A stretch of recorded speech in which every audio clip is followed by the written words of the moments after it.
wasted a few minutes over here. Although there is a Gemara that says that one of the rabbis used to make a joke before they learned, and this way everyone opened up, and it allowed people to listen better to the class when the rabbi, I think it was Rava, said a joke before he learned. Badchi Rabbanon. Okay, so anyway, back to the Gemara that we learned yesterday. Very interesting Gemara, and there is also an interesting connection that I want to share that is brought in the Igros Moshe from Rav Moshe Feinstein. So we'll soon see what that is. So the Gemara yesterday had this interesting question about a child who also has an additional exemption, and being a child, maybe the Gemara has a thought that for some reason they might actually be obligated, even though that if they're an adult, they would be exempt. If they're a child, they might be obligated. It sounded quite surprising, but that's what we're going to try to explain. Before that, the Gemara had the question of, I wanted to get back to David regarding the question of Yerushalayim. Did people live in Yerushalayim? Was that because David had asked? The Gemara earlier said that the child is obligated to go to the Beis Hamikdash as long as he can hold his father's hand or ride on his father's shoulders from Yerushalayim to the Beis Hamikdash. And the Gemara asked, what about to get to Yerushalayim? So from the way the Mishnah says, all you need to do is be able to hold your hand, the hand of his father's, and walk up or sit on his father's shoulders. Sounds like that's good enough. But the Gemara is surprised because why should he be chayev in chinuch? Why aren't we taking into consideration the fact that the child is not weaned yet, and he can't leave his mother for that long, and his mother is not obligated in going to the Beis Hamikdash, and therefore the child seemingly should be exempt, because how did he get to Yerushalayim without nursing, without being with his mother? In other words, he can't really leave his mother for too long. And how did he get to Yerushalayim? So the Gemara was surprised that why aren't we taking that into consideration? That what about the fact that he's not with his mother, and how is he getting to Yerushalayim? So David had asked, maybe he lives in Yerushalayim. So there is a common view in the Gemara. It's an argument in the Gemara about if Yerushalayim was divided by the tribes to the tribes. Now, if you hold that it was not divided to the tribes, what that means is that even though we know it's in the tribe of Judah and the tribe of Benjamin, but the tribe of the city of Yerushalayim was meant for people to travel. When they travel to Yerushalayim, they should have a place to stay. So if that's so, even if you owned a piece of land in Yerushalayim, it was not meant for you to have it on a personal level. In other words, you can own it, but it's meant for the community. So if you had trees growing there, everyone had the right to take the fruits, at least not nowadays. Don't go to Yerushalayim and start picking other people's fruits. But in the time of the Beis Hamikdash, it basically was...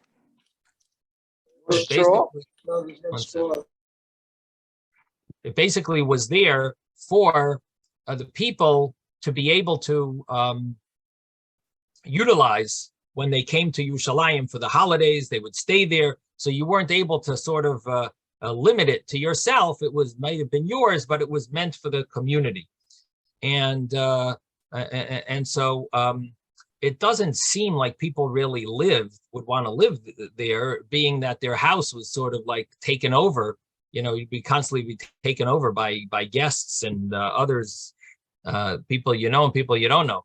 So so obviously people got their portion in other areas, even if they might have somehow owned a piece of land in Yerushalayim. It didn't. It was not. It was loina schalka l'shvatim. It wasn't divided similar to the other shvatim, and it would seem to be that you would have had a portion somewhere else that could have been your private property. So just the practical side of it doesn't sound like people really lived there on a regular basis. At least according to that opinion of Yerushalayim, Jerusalem was not divided amongst the tribes. Now, the Gemara, I don't know if it's a question on the Gemara. Our Gemara was really just giving a measurement, and it didn't have to do with the fact that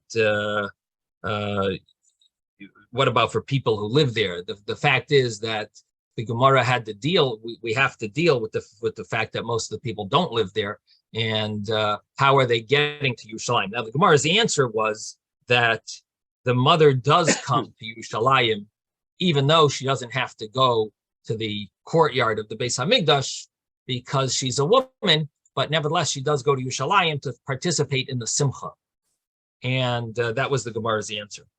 And the Gemara then dealt with Chana and Shmuel. And what about Shmuel? Why was he exempt from going until he was?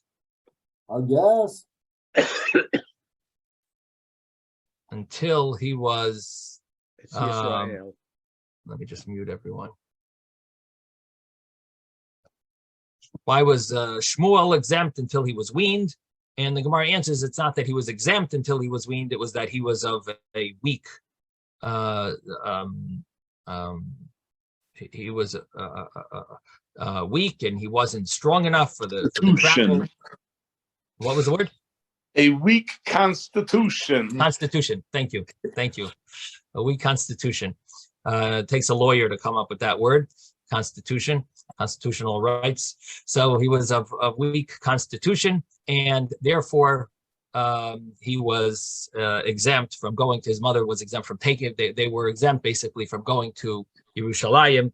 And interestingly, the Rabbeinu Hananel says on the side that he was that Shmuel's mother was exempt because it says cholim umeshamshehen, the sick and those that have to tend to them are exempt, which is an interesting term. That term is normally used for sukkahs. So the commentaries all discuss this. Rabbeinu Hananel, some of them mention it, that it's surprising that he uses that term. That's like, here the exemption is that someone needs to stay with Shmuel. You can't leave a child who's under 2 alone. Obviously, that's there's an exemption there. There's no question. But the Rabbeinu Hananel used the term by a sukkah, that there's a concept of being exempt from going to a sukkah. So someone who's mitzta'er, someone who's not feeling well, is in pain, going to the sukkah, they're exempt. And not only them, but umesham and even those that help. So the Rabbeinu Hananel seems to use that same term over here, even though here it seems like it's a whole different story, with Chana being exempt from going to going to the Beis Hamikdash, because she's needed to help out Shmuel. In addition to the fact that it's an interesting situation here, because what we're saying is that the women are not exactly obligated in going to the Beis Hamikdash. They would come because of simcha, because of joy. Were they obligated to go because of joy? No. They could have stayed in their home and enjoyed the new jewelry that their husband bought them and felt good on the holiday. They enjoyed the new dress that the husband bought them. So therefore, they are enjoying the holiday and fulfilling the mitzvah in their hometown. The husband had to go to the Beis Hamikdash. The woman didn't. Now, the child is not weaned yet. So the child, if the mother goes to Yerushalayim, then the child goes along, and then he's the child. You can educate him by actually taking him from Yerushalayim to the actual Beis Hamikdash. The husband takes him there because the wife is in Yerushalayim, but she doesn't have to go to the Beis Hamikdash. So the husband would take him. He's not weaned yet, but he'll go for a short time, whatever. He goes to the courtyard and bring the carbon and come back. And that's basically the understanding of our Gemara, which means that the wife is not really obligated to go to Yerushalayim. And what happens if the wife doesn't go? Then the child also will be exempt from education, because the only education that you'd be obligated to do is from Yerushalayim to the Beis Hamikdash. But once the woman is not going to Yerushalayim, so the child doesn't end up in Yerushalayim, and therefore he's not in Yerushalayim, so then therefore there would be no obligation to bring him to the Beis Hamikdash, because you have no way to bring him there. He's only obligated because he's going to be in Yerushalayim anyway. With his mother, then you would take him to the Beis Hamikdash. So what ends up happening is that if the mother goes to Yerushalayim, the child becomes obligated in being educated. And if the mother doesn't go to Yerushalayim, the child doesn't seem to have this obligation of being educated, because he's exempt, because he's not there. He's not able to be there. He's underage, you would basically say. Now, the question then follows about Chana. Chana didn't bring her son, and she said she's waiting until he's weaned. Now, it comes out that she's really not obligated to go in the first place.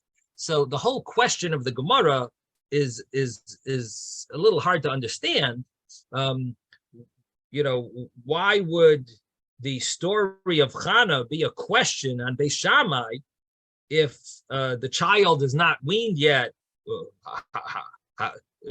He's still obligated in going. Yeah, he's only obligated if the mother goes. But maybe the mother is not going. The mother's not going, then the child is exempt.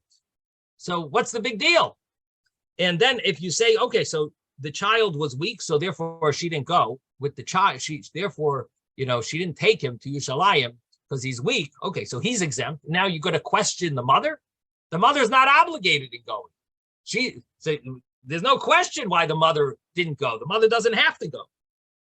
So the question that we're asking is basically on the Rabbeinu Hananel that says Chana nami petura. Chana is also exempt. The Amar choylenu mashamshen peturim min hariyah. It says the sick and their aids are exempt. Now, if you look on the side of my Gemara, I have this Rabbeinu Hananel, and then under it I have this Cheshek Shloima on the Rabbeinu Hananel. It says, "B'Gemara loy matzinu zeh rak l'gabei sukkah." This whole law is applicable to sukkah. So he says, "What do you bring this source of an exemption for Chana?" Now, my question is a little different. That Chana doesn't even need an excuse.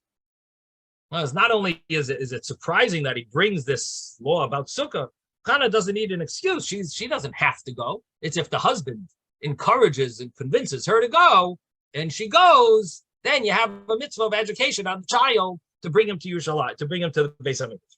But anyway, the Cheshek Shloima answers that Chana thought in her mind that she's exempt because of that. In other words, not that she needed that reason, but that's what she was thinking, that he's exempt and she's also exempt. Okay, Robert, you had a question. We can't hear you. You're muted. As that is a consideration, I'm troubled by what I read that comes up later, and because I'm in the art scroll. And so where they talk about a man who is either lame or blind is not obligated, and a child who, so it said, hence, in our case, since an adult who is lame or blind is not biblically obligated in the mitzvah of Re'iyah, there is no rabbinic obligation to train a minor with the same disabilities, even though he can recover by the time he reaches adulthood. So if I'm reading this correctly, or maybe I'm not, well, that means that there will be successive generations that will be ignorant relative to their responsibilities because they've been exempted. And even if this minor overcomes that disability, he's not obligated or is ignorant of what those responsibilities are. So I don't know if I'm reading it correctly or not. So let's just take the concept that's bothering you, and that is that it comes out that there's going to be situations where children will not know about this mitzvah, and it'll end up being a problem on the grandchildren. That's basically what's bothering you. That Right. if the children, if we exempt successive generation. if we exempt people, so here what we're dealing with are individual cases that need to be exempted. I mean, or there's good reason to exempt them. Now, is this going to be a blanket rule for a lot of people? Not really. Who are we talking about? So if we're talking about a child that is still nursing, so that exemption, if the mother doesn't go to Yerushalayim, so it ends up being that the child will be exempt. He's only exempt while he needs his mother to nurse. So we're only exempting a child, a very minimal situation of a year, 2 years, however long he's nursing. So it's not really having a major impact. Now, the Gemara later is dealing with someone who's lame. And the fact is that if he's lame, you theoretically, you could carry him on your shoulders and take him to the Beis HaMikdash. True, you could do that. Hopefully this is a very rare situation. It's one person out of hopefully out of a million, or out of more than out of a billion. And hopefully you don't have kids that are lame. But in the one scenario where you have it, there definitely is some room to exempt him. Now, what are you going to do about the grandchildren, the successive generations? So, somehow they're gonna learn from their friends and their cousins and their relatives, but it's a very rare, minimal. The issue is minimal, and the fact is, it's not something that we can get around. I mean, if we're stuck. We have no way of forcing this adult to teach his child something that he really can't do. We can't get him. We can't force him to walk up there now. And go there if it's like turning over worlds to get there. You know what I mean? If it's going to be if it's going to cost him a ambulance, helicopter to get him there, not necessarily we're going to be obligate him to pay for that. They cost $30,000 or something, to get him in an ambulance to fly him there. It's not necessarily going to be an obligation. It is an issue, the fact that his children maybe are not going to be fully educated in this mitzvah, but hopefully the friends will take them or so on, and somehow the mother will take him and go, and leave an aid for the father or something like that, and hopefully it'll educate the children. So I think that's the answer. In other words, this is not a very big exemption. This is a very minimal exemption. It's not exempting that many people in that many situations. Okay, so coming back to the Gemara that I initially wanted to talk about, and that is the question of Reb Shimon that actually Robert just brought up. So we have this question of Reb Shimon. And it's definitely an interesting question because the obvious answer should be that he's exempt. I mean, what's the question? The question is, you have someone who's lame, and Beis Shammai says that a child, as long as he can go on his father's shoulders, he's obligated to teach him, educate him. The child is lame, but he could theoretically make it on his father's shoulders. So Beis Shammai says you make it on your father's shoulders, maybe you're going to be obligated. And the same question would be a blind person, according to not only Beis Shammai, according to everyone, blind. And I just saw in the Rambam, actually, I looked it up. The Rambam actually holds, as Isaac mentioned yesterday, that blind in one eye is also exempt, according to halacha. It seems, in other words, we saw in the Gemara that it could be that you need to be blind, and the person would be exempt if they're blind in both eyes, at least according to one view. But it seems that the Rambam, if I read it correctly, the Rambam holds that even one eye is exempt. And we saw such an opinion. We just didn't know if that was the necessarily the final halacha. So I did see it in the Rambam. The case is that the person is blind and the child is blind, and would, he could walk holding his father's hand to Yerushalayim, to the Beis Hamikdash. Would he be obligated or not? So the Gemara has this question. So I said initially, obviously he should be exempt. I mean, if he's an adult, he's exempt in these scenarios. A lame person and a blind person are exempt. So just because he's a child, you want to obligate him? So the Gemara answers, no. We're talking about, Gemara explains, that what are we talking about? We're talking about someone who is going to be better when he gets older. So there's an issue here of education.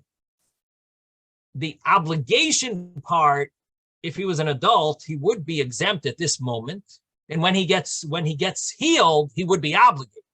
But here we're dealing with the child. And here what we see is that it could be that a child has a bigger obligation than an adult, because the concept of a child is all about education. And if it's about education, and he's going to need to know this when he's older, so maybe there's room to say that he's obligated, even if he would be an adult at this situation, in this scenario, in this medical issue that he has now, you would say he's exempt, but now he's a child. He needs to know because he is going to get healed later. And he needs to know what's going to happen when he needs to have this education for when he gets healed. So that's the Gemara's question about this person who is lame. And that question is a question on Beis Shammai. According to Beis Hillel, he doesn't fit the criteria that would be obligated in going to the Beis Hamikdash.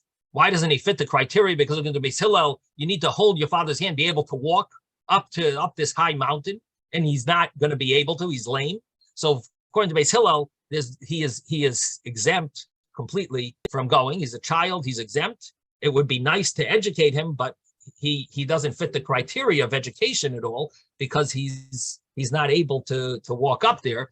And according to Beis Hillel, that's the criteria. According to Beis Shammai, the criteria is sitting on his father's shoulders, and that person he fits that criteria of sitting on his father's shoulders. So the Gemara has this question. Now, the Gemara's answer is that if he would be an adult, he would be obligated. Then if he's a child, he's rabbinically obligated. If he would be an adult and he would be exempt, biblically, then as a child, he will be exempt. That's the Gemara's answer. Abaye says this answer, that he would be exempt because if he would be an adult, he would be exempt. So what comes out here in this, back to our Gemara now, those are the rule. That's the rule. Now, how do you apply that to our Gemara, our case? So the way it's applied is that if the child, is he blind now? Yes, he's blind now. Is he lame now? He is lame now. Would he be obligated if he would be an adult now? No, he'd be exempt. Okay, then as a child, he's going to be exempt. So the answer of the Gemara is that he is exempt. Now, the way I explained the question yesterday was based on a very interesting halachic ruling of Rav Moshe Feinstein. And based on this ruling of Rav Moshe Feinstein, I explained the Gemara based on the way he goes through this Gemara here. And so I explained it, and I connected it to the law of Lulav and Esrog. What was the explanation? The explanation was that there are two ways of looking at the mitzvah of education. One way is that this person, this child, is going to need to know what to do when he gets older. And if so, you have to educate him to be able to do the mitzvah later. So it's a mitzvah of education based on your logical understanding and the child's logical understanding of learning about this mitzvah now, so that he will know what to do when he gets older. That's one way of looking at the mitzvah of education, that you're constantly concentrating on what the child is seeing and what is he getting from this. The other way of looking at chinuch is that, well, an adult is obligated in this mitzvah, and the child needs to be educated. So whatever the mitzvah is for the adult, let's throw it on the child.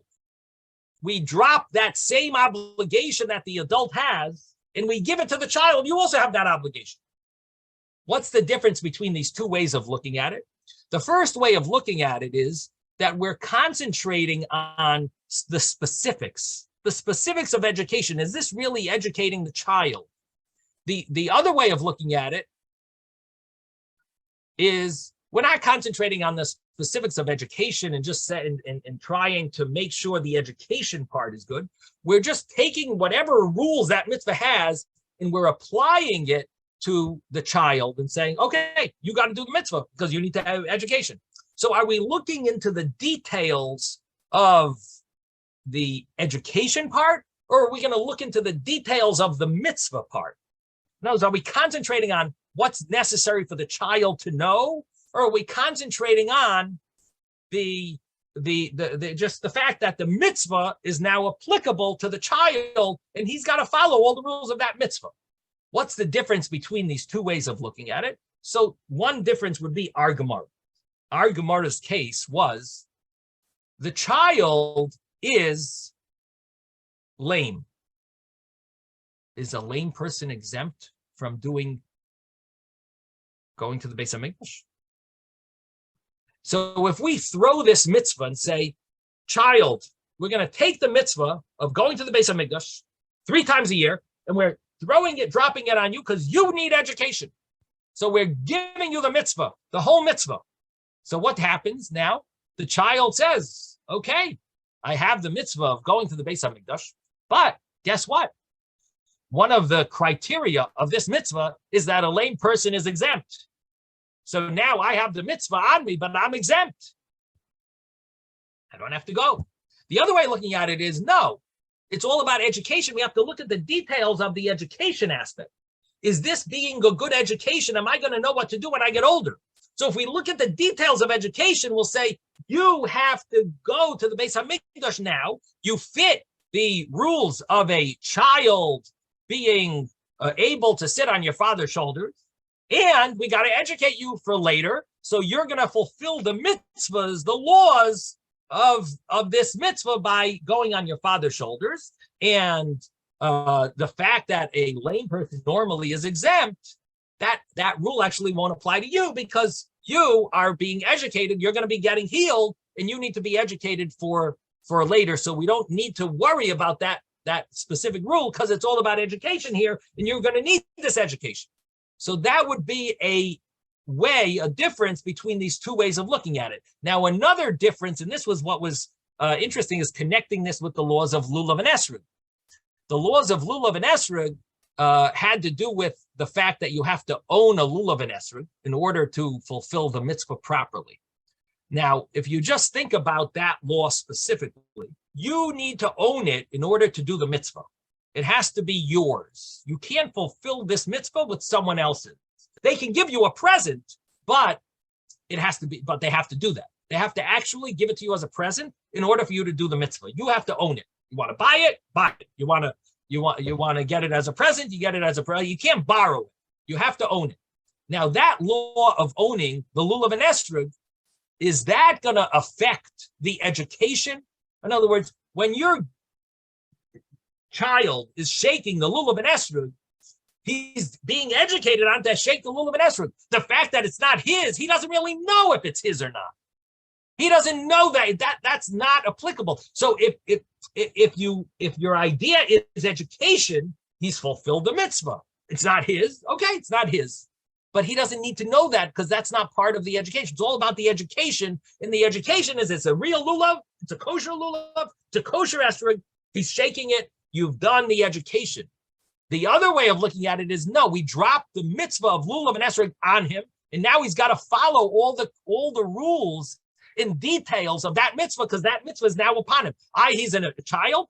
The one difference between the mitzvah of an adult and a child is that the adult would be obligated biblically, the child will be obligated rabbinically. So he's not an adult. So that's the only, but we're giving him that same mitzvah. So according to this, you cannot fulfill the mitzvah of him shaking your lulav and esrog because he is obligated and owning it. You gave him that mitzvah. That mitzvah is his. Part of chinuch is he has to do the mitzvah in fully, and now he's not doing that mitzvah fully. Now, this would not apply if you gave him a lemon, because a lemon, he'll know the difference. But the fact that this happens to be a lulav, an esrog, that's not his, that is not visible at all in the lulav and esrog. And he's fulfilling the rule, all the mitzvahs, the mitzvah according to the education aspect. Yes, Ezra. I'm sorry, but we don't hear you. You're muted. Isn't part of the education to know that the lulav and etrog has to be his? And for you to say in the first case that he doesn't have to have that, then he hasn't been completely educated. And that's a problem. With the second case where you say, okay, I'm going to teach you this entire law about lulav and etrog, part of it is that it has to be yours per se, meaning that it doesn't belong to somebody else and he's lending it to you, but it has to be yours. You know, in that particular situation, you are teaching him the entire aspects of lulav and etrog. In the first case, something is missing, so he really hasn't achieved. I mean, you know, you're saying you want to teach him, but teaching also is that it has to be his. That's a very nice point. I like that, Ezra. Very good point. That you know your education is flawed by not teaching him this this specific detail. Now this opinion seems to hold that the education mitzvah is not about the details of the mitzvah, but it's about the practical actions. In other words, how to shake it, and that's what it seems like the way they're understanding. In other words, the way they're understanding chinuch is that you're not really obligated in this mitzvah. We're just educating you to how to do it. And of course, there are going to be details that you're not going to know. Again, I'm not so comfortable with this view, especially because I have always been careful to buy my children their own lulav and esrog. So I actually agree. I see your point very well, Ezra, and it always bothered me that people might they're getting away with without buying the kids a lulav and esrog. They're missing the boat. But obviously, this is a view, and I would like to find an answer for that. It's a very good question that you're asking, and it seems that the way they're understanding the education is about knowing how to shake it. And I guess the source for that is that chinuch, at what age is one obligated in doing chinuch on their children for lulav and esrog? So it does say the chinuch falls on the child when they know how to shake it in the different directions and so on, and they know how to shake it. That's the age that they're obligated in chinuch.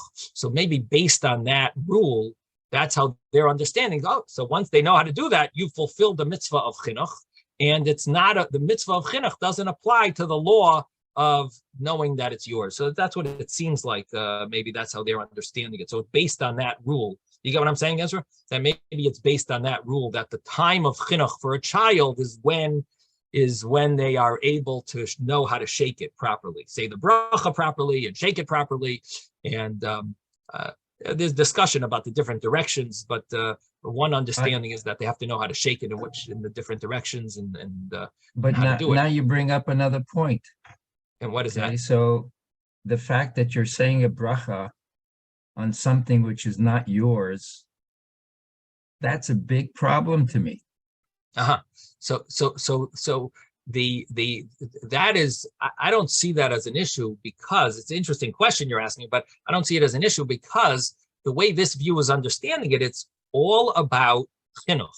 This bracha falls into a different category. This mitzvah and the bracha fall into a different category than the adult who is shaking the lulav and esrog. The adult who's shaking the lulav and esrog is falling into all the rules of the mitzvah. The child who's doing it, according to this view, is not really doing the mitzvah of lulav and esrog. He's really doing the mitzvah called mitzvah chinuch. He's doing it like it's almost like it's a different mitzvah.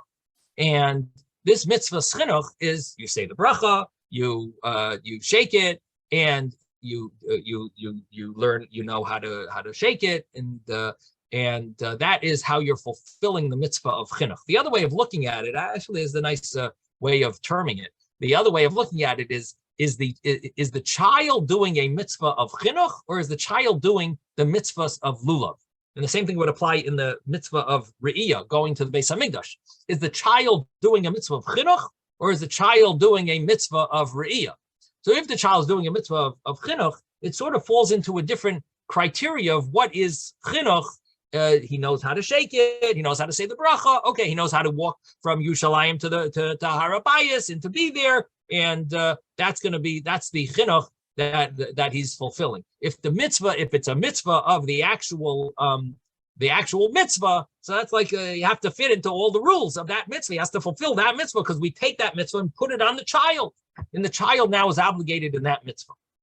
So anyway, that's the end. That's the way I see it, is as an answer to the bracha, that it's not a bracha in vain, because you're doing the bracha as part of the mitzvah. It falls into the category of chinuch, not in the category of lulav and esrog. Yes, David. Yeah, I was going to ask a similar question to Ezra, but a little different. Part of the chinuch is to educate the child that there are exemptions, and you have one of the exemptions right now. You're blind or you're lame. So again, right? So it's a similar question, and I guess the answer could be similar as well. That the way this view understands it is that the mitzvah of chinuch is basically not on all the details of the mitzvah, but it's on how to fulfill the mitzvah. It's more of a practical guide rather than a detailed guide, rather than an academic guide or a detailed guide. It's just the practical guide of, I know how to do this. And that is based probably on the law of what is the age that a child needs to know how to shake the lulav and esrog. What age? And the Mishnah tells us as long as he knows how to shake it. And which basically would be, I think it's considered the age of 6, 7 is considered the age approximately of when the child is obligated. But that statement that when he knows how to shake it, that tells us that that's what chinuch is. Chinuch is about shaking it. Is it about knowing the details of the fact that a chiger, a person who's lame, a person who's blind, a person who's this is exempt? No, that's not what it's about. In other words, that's not the actual chinuch. Now, that's additional mitzvah of learning Torah, but the mitzvah of chinuch on fulfilling this mitzvah, that chinuch is fulfilled as long as he knows how to shake it. That's the way this view is understanding it. Yeah, but if he gets that chinuch, then he'll pass that on to his children. And the chinuch is that, oh, I was lame and I was obligated because my parents didn't teach me about an exemption.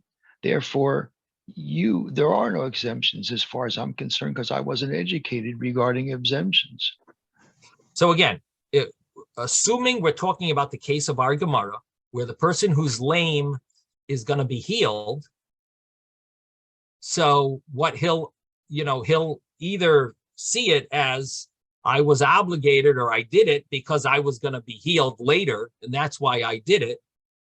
Or if he's not going to be healed later, he's going to be exempt completely, and he won't be doing this. He won't be going up to the Beis Hamikdash. So anyway, you're taking it a little far and saying, well, what happens in this scenario? You're giving him bad education. The rabbis were not concerned about it. I mean, it's an interesting question.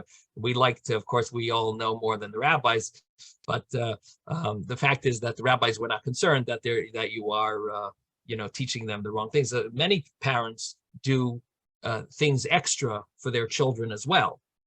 Like, for example, a child might be exempt from keeping the 6 hours between dairy and between meat and milk. There is an exemption, a child under 3, right? A lot of parents don't rely on that exemption. So what do you worry? The child's going to grow up and say, even a child under 3 is obligated in keeping the 6 hours. It's not the end of the world if they think that. I mean, it's not. There definitely are exemptions to such a thing, or you can look it up and see. But the fact is, we generally are not concerned about those type of issues. It's not like the rabbis were concerned. Yes, Yisrael. How far can we extend this general concept to other mitzvahs? For example, blowing shofar. Okay, if we want to teach our children how to blow shofar, okay, and that's an obligation on everybody, or at least men, okay, to blow shofar and hear shofar. How far do we have to go to extend the depth of knowledge conveyed to a child who's being so taught? Does that child also, from the standpoint of chinuch, have to learn from what animals a shofar is acceptable to be kosher and used? So where do you draw the boundary on chinuch in a general sense? Right. So that's a very interesting point that Yisrael brings up, because it touches on what Ezra was talking about and what David was talking about, and that is that to how far do we take this mitzvah of chinuch? Do we want to learn is that all part of the mitzvah of chinuch, all the details? Like, for example, you need to know, you bring your son to shul and he listens to the shofar. Did you fulfill your mitzvah of chinuch? Or does he really need to know the Shulchan Aruch laws about, by the way, do you know what the law is, which animals are kosher, which shofars are kosher? Did you teach your child that? Did you teach your child what happens if the person who blew the shofar makes a mistake? And when does he have to go back to the beginning of that row? And when does he not have to go back? Did you teach your child that? In other words, to what extent does the mitzvah of chinuch apply to fulfill that mitzvah? And so that's a very good point, Yisrael, that sort of brings out this idea that it's not that surprising that because your child is not being taught that he has to own the lulav and esrog, maybe you didn't fulfill the mitzvah of chinuch properly. And according to the way you brought it out, Yisrael, it comes out that it's not that surprising. You're right. In other words, he went to shul, he heard the shofar. That was the chinuch. He shook the lulav and esrog. That's the chinuch. So that should be enough, really, to fulfill the mitzvah of chinuch. So that's a very very good point. I like that. I like the way you brought that out. That it doesn't seem that would be that again. That it's part of vishinantam levanecha, teaching your children Torah and so on, of course. But you can't say that the guy didn't fulfill the mitzvah of chinuch because the child doesn't know that a shor shel para is puzzle, or right? That a shor of an ox is certain animal horns are not kosher. Just because you didn't teach him that doesn't mean you didn't do your chinuch. Yeah, or you didn't teach him the mistakes that a Baal Tokeya could make. That means you didn't do your chinuch properly. So that, I guess, gives us a little. It's a good example to explain this view. So again, there seem to be two views. Now, the problem with this interpretation is it comes out that there are two sides to looking at the mitzvah of chinuch, and both of these sides are part of the question of our Gemara. And the Gemara does answer that one of them is correct. The only problem is that the way we've explained it, these two views are mentioned in halacha, which means that what does the view do with the fact that the Gemara answers the opposite way? What does that view do? Now, the view that says the wrong, that has the wrong, that has the other opinion, how do they fit with our Gemara? So that's a little, they obviously learned the Gemara differently, or they have some other Gemara that maybe proves to their point better. But from our Gemara, the way our Gemara concludes, it sounds like the way it ends is that the mitzvah on the child is the mitzvah of lulav and esrog. The mitzvah on the child is the mitzvah of going to the Beis Hamikdash, not mitzvah of chinuch. It's not about, you're not just thinking about chinuch and saying, chinuch, this is good enough for chinuch. No, you're doing the actual mitzvah. You have to fulfill that actual mitzvah. And what that means is that for a lulav and esrog, it has to be the child's. That's the way the Gemara ends off. If the adult would be obligated, then the child is obligated. If the adult would not be obligated, the child is not obligated. So the way the Gemara seems to end off is we look at the child as if he's obligated in this mitzvah, and we drop the laws of that mitzvah, all the criteria of that mitzvah on this child and say, you're obligated just like your father would be obligated, just like if you were an adult, you'd be obligated. So you also are obligated, and you have to fulfill all the details of that mitzvah. Now, Rabbi, I would add my concern about the fact that the level of chinuch is not binary. I think chinuch has to be developed over time based on the ability of the child to absorb the concepts. So it's not, like I said, it's not binary. You reach a certain age and you got to know everything versus learning it over time. In fact, learning things over time might be more effective from the chinuch standpoint. So what you're asking is, it would seem that as the child ages and gets closer to his bar mitzvah, he should know more details about the chinuch. Yes, that's the way you're understanding it. It's not so clear that that's the obligation. Maybe that would be part of the mitzvah of education, but not necessarily, in other words, maybe that would be part of the mitzvah of teaching Torah to your child, but not necessarily is that in other words, it could be that it's a simple, straightforward mitzvah of chinuch. Maybe it is. I guess that term is binary, if that's the right word. So that maybe it is. You did it. You fulfilled it. That's chinuch. We don't have. I don't know if there's a source that it actually develops over. We'd have to see if there is a source that the mitzvah develops over time. And according to that, if it does develop more over time, that you need to educate. I mean, it does say chanoich lenar al pi darka, so maybe that would be another meaning of that verse. Chanoich lenar al pi darka, according to his way, maybe according to his age. Maybe you could translate that into the verse. I don't know. Yes, Ezra. Well, think about the fact that you have to fast, let's say on Yom Kippur. When you start, you don't start the child by saying, okay, fast the whole thing. Blam. You say, okay, we'll teach you how to fast until, let's say, 10 o'clock, and then the next time to 12 o'clock, and the next time to 3 o'clock, and then finally you get him to the point where he learns to fast, and you say, this is what you have to do for Yom Kippur.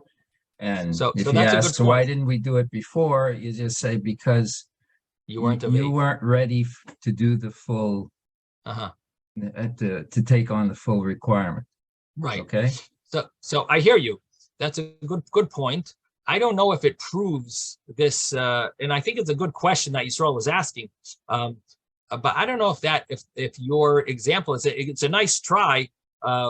Maybe it's a good proof, but maybe you could answer that it's not. And the reason I say that is again, what we're concentrating on is the actual mitzvah, not the details of what happens if this is so, if they can you use a shofar from somewhere else? We're just talking about the actual mitzvah. So here, in order to do the mitzvah of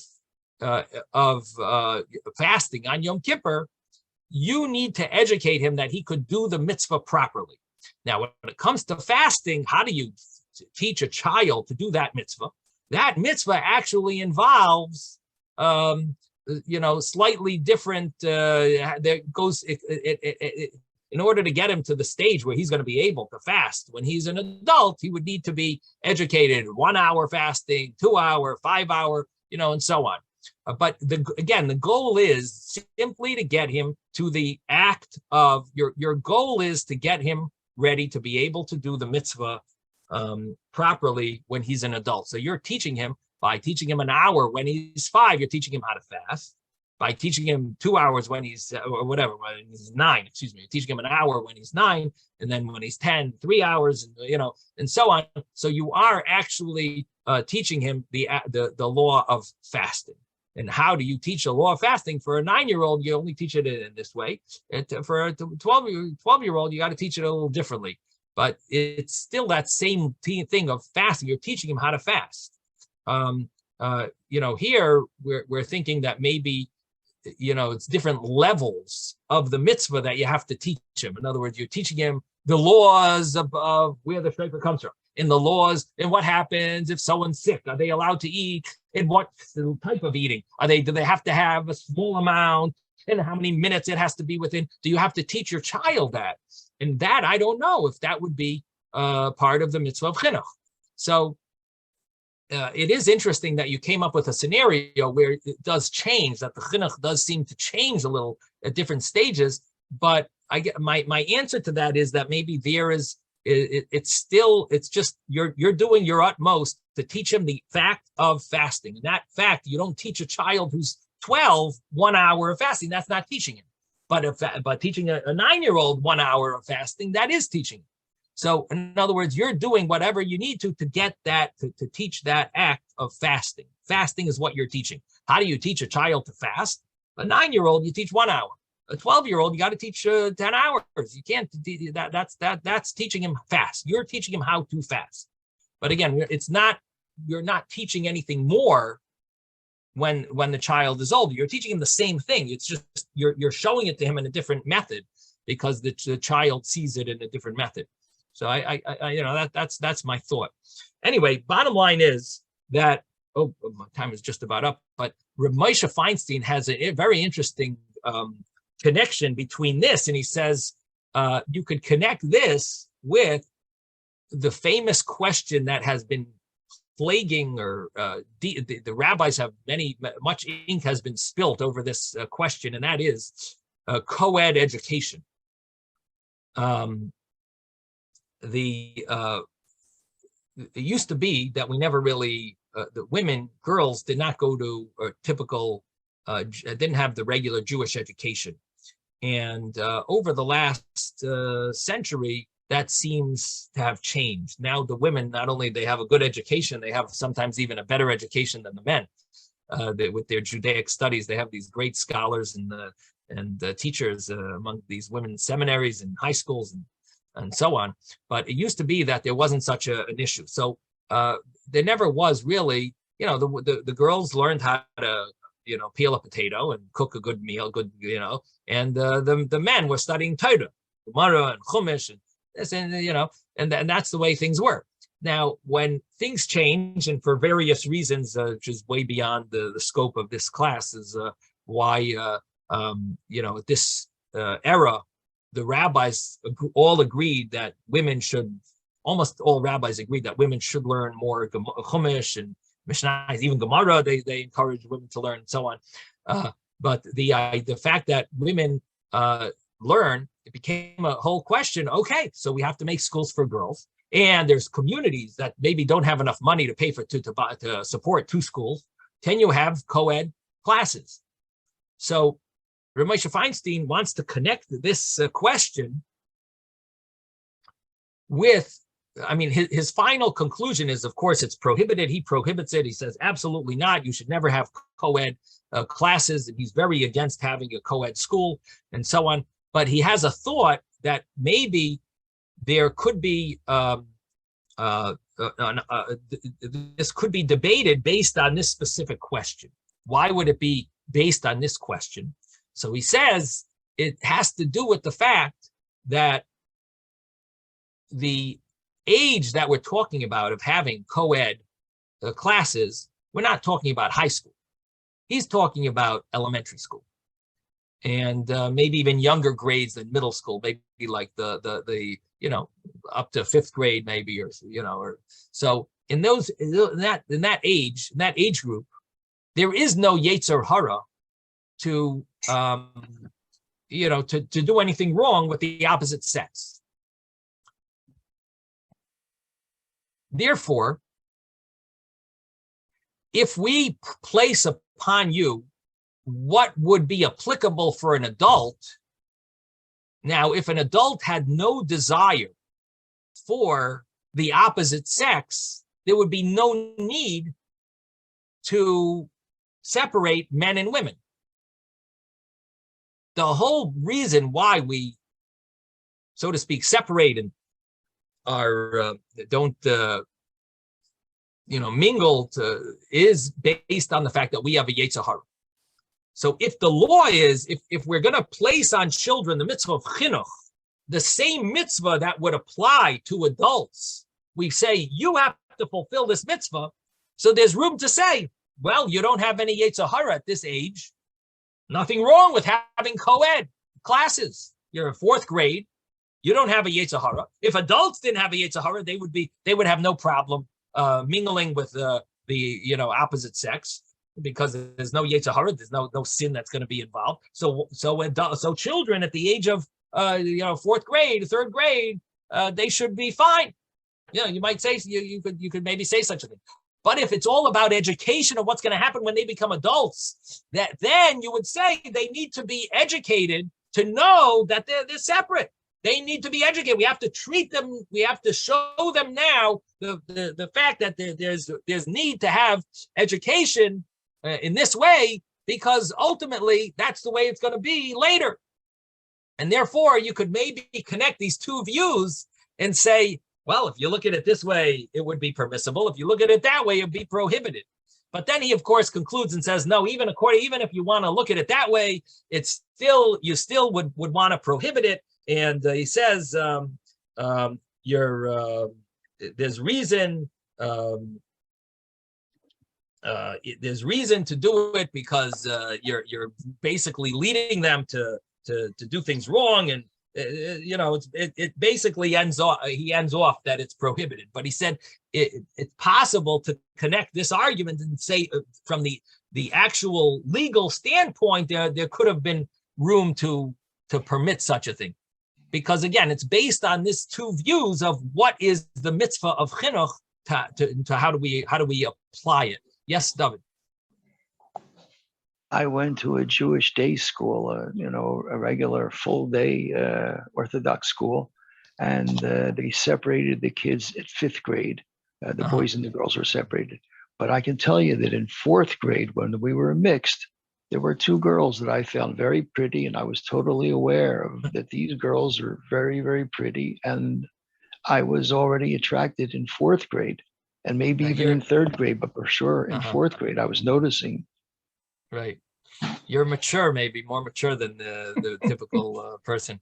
But in fact, I think it was even 3rd grade, because they transferred us to a different branch where these girls weren't there. And that was 4th grade. And then these girls, after about a month or 2, these girls relocated and they came into the class, and I was like, oh boy, here are these two girls, they came to the new location, and that was already in fourth grade. So it was from third to fourth grade. I was Right. noticing this. So I would say two things. Number one is Reb Moshe does not clarify what age he's talking about. He's saying an age where there's no Yetzer Hara. That's number one. Number two, I would question your story and just wonder, was it a sexual desire, or was it just you thought they were pretty? I mean, children think kids are cute. Do you think this person? I don't know if that's necessarily a Yetzer Hara. Just because you thought there was a girl in your class that you would want to marry, it doesn't mean that's, you know what I mean? Like you don't know what marriage is. You have no, you know what I mean? Like is that really a big Yetzer Hara? Like what, So I'm just quite nowadays maybe things are different. Kids at third grade, maybe they already know all the details of who knows what. But I'm just saying in the 50 years ago, maybe things were a little different. So I'm just bringing that up, that might be an issue. This doesn't really say a date here. Interesting. Yeah, definitely wasn't. It wasn't the sexual. It was just that these two girls That's are what I'm saying. pretty. So I don't know if that's like a Yetzer Hara. And they're prettier than any of their guys. So just like caught my attention. Right. None of the guys caught my attention. These two girls caught my attention.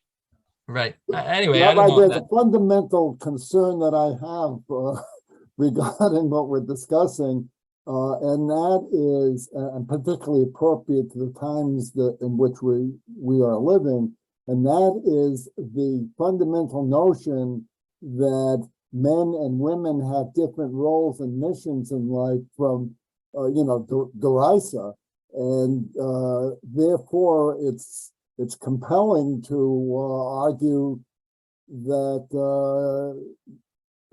as the purpose of chinuch is that they be separated, irrespective of the concerns brought up by Reb Moshe.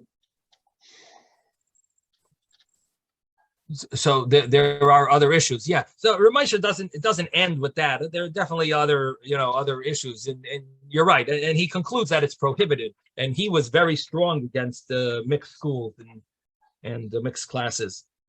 Even though there might have been individual schools that he gave a specific permit to because of this situation, but he in general was very strict and was very against it. So there's definitely room to be to be machmir and to be more strict, and there are many other rabbis as well. But it's interesting that it's connected to our Gemara. Anyway, Zai gesund, everyone. Sorry for taking up a little extra of your time, but we started late, so I guess not so bad. Right. Thank you, Rabbi. Thank you, Rabbi. Have a good day, everybody. Zai gesund. Okay. Isaac, if you want to look it up in the Reb Moshe's Tshuva, it's in the second volume of Yeridea, second volume, and it's 104. Simon 1 Kuf Daled. Yeah, Kuf Daled. Chilek base of Yeridea. Kuf Daled. Okay. Thank you. If you want to look it up. Okay, Zai gesund. Be well. Bye-bye.